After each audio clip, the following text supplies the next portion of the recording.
కోదండరామ్ గారు JAC chairman వాళ్ళది ఒక ఏంటిది పార్టీ, ఏదో పార్టీ ఉంటుంది, కోదండరామ్ గారి పార్టీ ఉంటుంది, తెలంగాణ జనసమితి ఏదో పార్టీ ఉంటుంది. కోదండరామ్ గారు బొమ్మ పెట్టుకొని, జేఏసీ బొమ్మ పెట్టుకొని పన్నాల గోపాల్ రెడ్డి గారు వరంగల్, నల్గొండ, ఖమ్మం నియోజకవర్గ ప్రచార కమిటీ పెట్టి ఆయనను 8వ స్వతంత్ర అభ్యర్థిగా పెట్టి ఆయనకు ఓటేయమని ప్రచారం చేస్తే వచ్చిన ఓట్లు ఎన్ని అంటే 24 ఓట్లు. గోపాల్ రెడ్డి పన్నాలకు వచ్చినటువంటి ఓట్లు 24 ఓట్లు. తర్వాత ఆటోమేటిక్గా సెకండ్ రౌండ్, థర్డ్ రౌండ్కి వచ్చేసరికి వాళ్ళకు జీరోలు వచ్చేసరికి ఎలిమినేషన్ ప్రక్రియలో వెళ్ళిపోయారు వాళ్ళు అప్పుడే.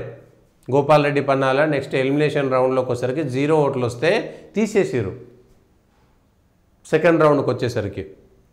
ఇది పరిస్థితి. అంటే కోదండరామ్ గారికి సంబంధించినటువంటి ప్రచారము అదొక పార్టీ, దాన్ని కాంగ్రెస్తో పొత్తు, వామపక్ష భావజాలము, పాలస్తీనాకు మద్దతు, ఇవన్నీ ఎక్కడికి పోయినాయి?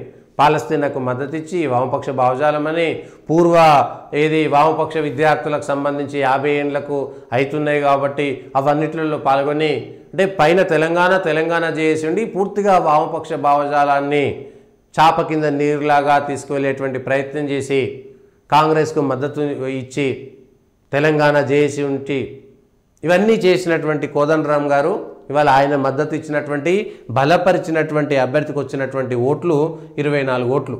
24 ఓట్లు వచ్చినాయి. 24,000 ఓట్లలో 24 ఓట్లు వచ్చినాయి.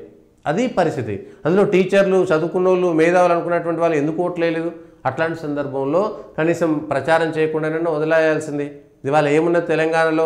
కోదండరామ్ సార్ పెట్టినటువంటి అభ్యర్థికి 24 ఓట్లు వచ్చినాయని ఆ 3 జిల్లాలకు సంబంధించినటువంటి దగ్గర జరిగేటువంటి ప్రచారం. స్వయంగా కోదండరామ్ గారే ఎమ్మెల్సీ ఎన్నికల్లో ఓడిపోయారు. ఆయనే ఓడిపోయారు. ఇది ఎమ్మెల్సీ ఎన్నికలకు సంబంధించి.